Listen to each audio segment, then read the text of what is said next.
Satu persatu, catatan mulai terbaca. Satu persatu pula, kisah mulai terungkap. Sehingga perlahan tabir semakin nyata. Saat semua mulai menuju puncak langit yang tinggi, menuju gemerlapnya bintang-bintang, menuju keindahan yang didambah semua orang. Kisah ini sudah terlalu lama, namun selalu menjadi kisah yang baru. Karena setiap perubahan waktu kembali lagi pada kisah lama yang terulang kembali pada masa yang baru untuk mencapai kesempurnaan dari perjalanan panjang yang ditunggu dan dinanti.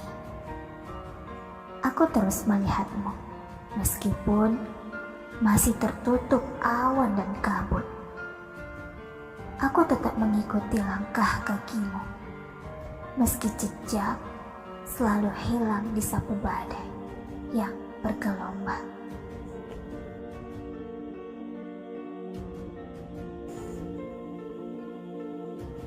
Aku terus mendengar suara-suara yang bicara tentangmu semakin nyaring terdengar.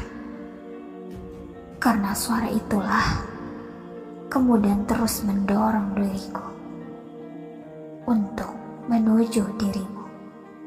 Meskipun berhias benteng-benteng yang kuat dan berlapis, namun aku tetap bisa mengikutimu.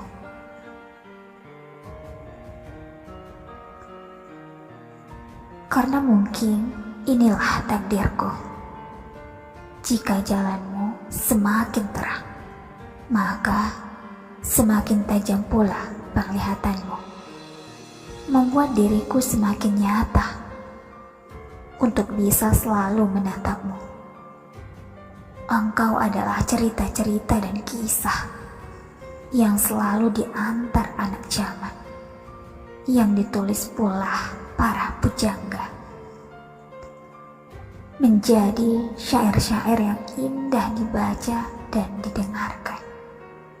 Berabad-abad engkau hanyalah cerita dan kinasi.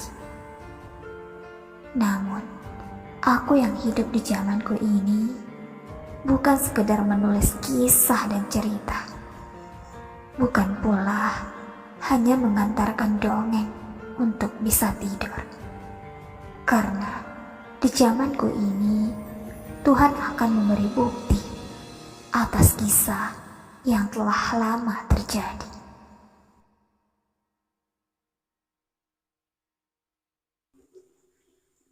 Sang Rasul menyebutmu dengan sebutan Imam Al-Mahdi. Sang Prabu Jayabaya menulismu dengan sebutan Ratu Adil. Sang Prabu Siliwangi mengisahkanmu dengan sebutan Budak Angon dan Budak Janggutan. Sang pujangga Raden Ngabehi Ronggo Warsito mencatatmu dengan sebutan Satrio Piningin. Meskipun aku bukanlah seorang pujangga, bukan pula seorang penyair, namun aku sangat ingin menyebutmu dengan sebutan yang telah menetap dalam hati dan pikiranku. Karena bagiku, engkau adalah sang pilihan Tuhan. Maka aku menyebutmu dengan sebutan Sang Pinilih. Karena bagiku pula bahwa engkau adalah hamba yang begitu dekat dengan Tuhanmu. Maka aku juga menulisnya sebagai Satrio Ide Kinasihing Gusti. Kemudian dari semua sebutanku itu, aku ingin memberimu catatan khusus.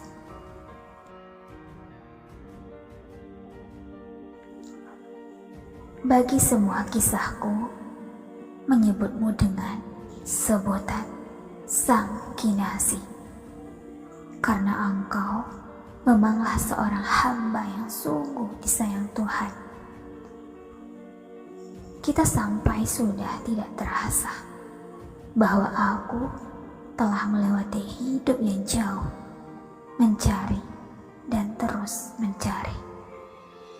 Engkau yang didamba setiap insan.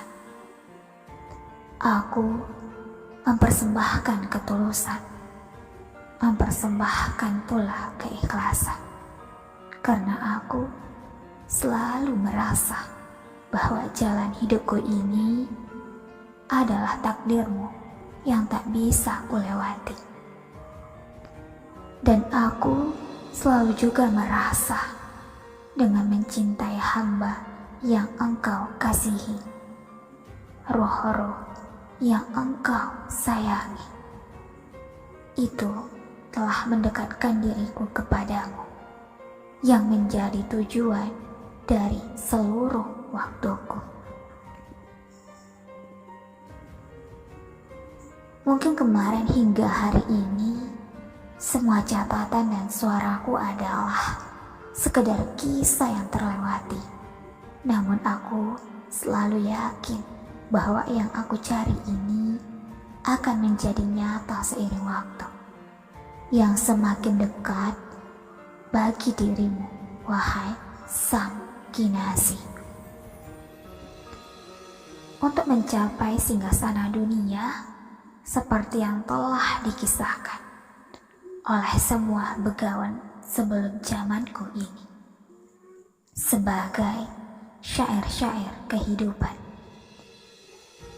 Inilah catatanku tentang dirimu, wahai Sang Kinasi, yang mungkin memang sebentar lagi kita akan bersua dan berjumpa di alam nyata kehidupan, di atas singgasana dunia.